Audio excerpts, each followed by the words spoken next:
Good afternoon, everyone. My name is Whitney Hawkins, and today we are going to be going through the sales route training. We are going to jump right in, and we are going to start by going over how to add a new sales route.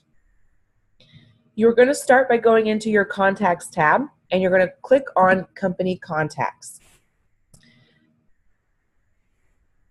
Your sales route is based off of, again, your company contacts, whether that be for your insurance companies, your property management groups, independent adjusters, anything like that. Your sales route will be based off of your actual contacts. So the first thing that you want to make sure is that your contacts that you have set up in the system that you wish to add to your route must have an address listed.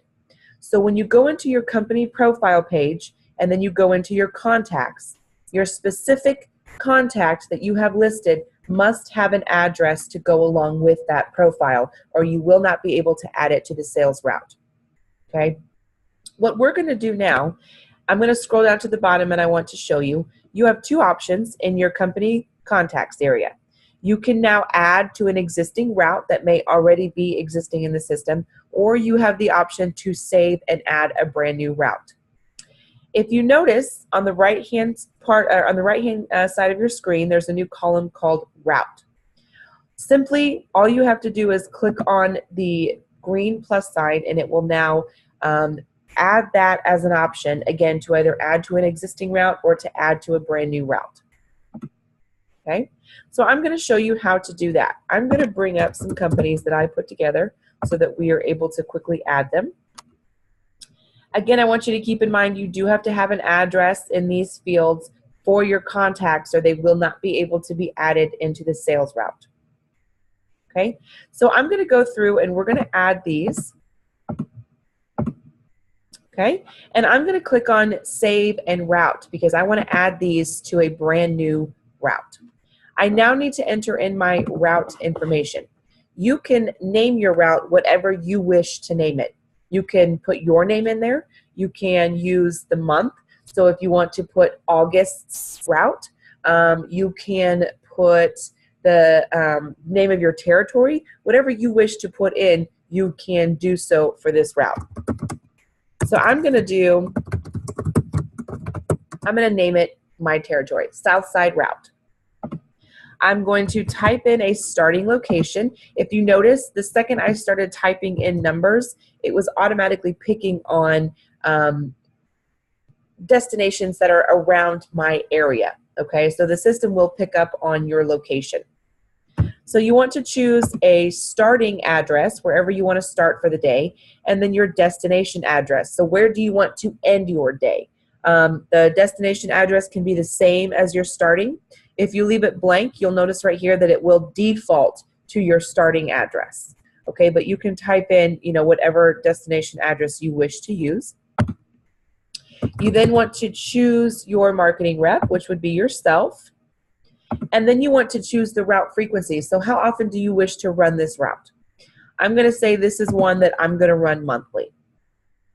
All right, I'm then going to click on Proceed, and it's now going to take me to my route map.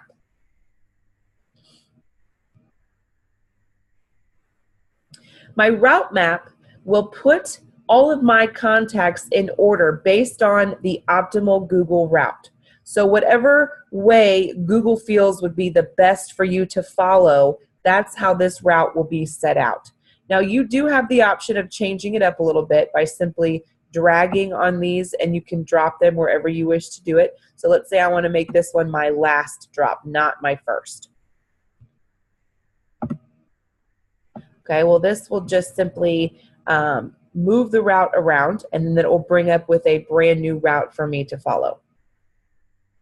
Okay, now if I were to click on Display Directions, all this is going to do is give me directions from one place to another. So it's going to take me from my starting location to my first destination. Then it will take me from this destination to my second location. Okay, so it's just going to give you the directions for each location that you are going to. Okay, I'm going to save my route order. Now I can choose to open up in Google Maps, So if I want to open this up in Google Maps, it's going to just take me to, again, Google, and I can now view it in just a different view. Okay, so it's going to be about the same thing. Again, it's just located in Google. Okay, now something really cool about this. Of course, I can always get closer into my view so that I can take a closer look at the streets that I'm going to be using, the highways that perhaps I'm going to have to use, and it just kind of opens that up for you a little bit. You can also click on these check marks and it will now tell you exactly what this is, the name of the company, the information that is on this company.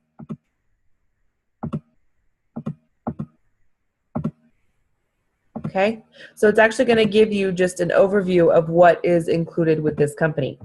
You can, of course, drag and drop however you need. If you wish to look around the area, if you want to try to take a different route, you can do so just by simply dragging, and you can move it around wherever you need. Okay. Now, once you're done looking at this and once you're done with all the information and you want to go back to your main screen, you can click on View and Edit Routes, and it will take you back to a list of all the routes that you already have set in the system. Okay, so if you notice here are all the routes that I have set up. All right, here's the newest one that I just put into the system, Southside Route. Now, at any point in time, if I want to go into one of these routes and I wish to run them, or if I need to edit them, all I need to do is simply one click, and it will bring up the information down here. Now, I can choose to view my company contacts. So which contacts have I included in this route? That's what I'm going to see when I click on View Company Contacts. I can choose to run the route, which will take me back to my route map and will help me to run that route. I can delete the route, and I can edit the route information. So the route information, again, is just your route name, your starting address, marketing rep, route frequency. Okay. Now, again, you want to make sure that your contacts do have addresses listed in them. So when you go into your companies tab and you ever add new companies, or if you go into an existing company and you add a new contact, you want to make sure that you are including the address for that contact as well, or you will not be able to add it to the sales route. The system will pick up on the address in order to add it to your map. So if it is an incorrect address, or if there is not an address included, it will not be able to pick up on that contact and add it to your route. Okay? Well, that is the end of the sales route training. If you do have any questions regarding how to use this, or if perhaps there was something in this training that did not explain it to you in a way that is best for you, please reach out to your direct trainer, whether it be myself, Lisa Paris, or Don Bryant, and we would all three be very happy to help you in any way that we can to better assist on how you can use the sales route in Restoration Manager. So thank you very much for joining me in my training today. I do hope that you all have a wonderful day.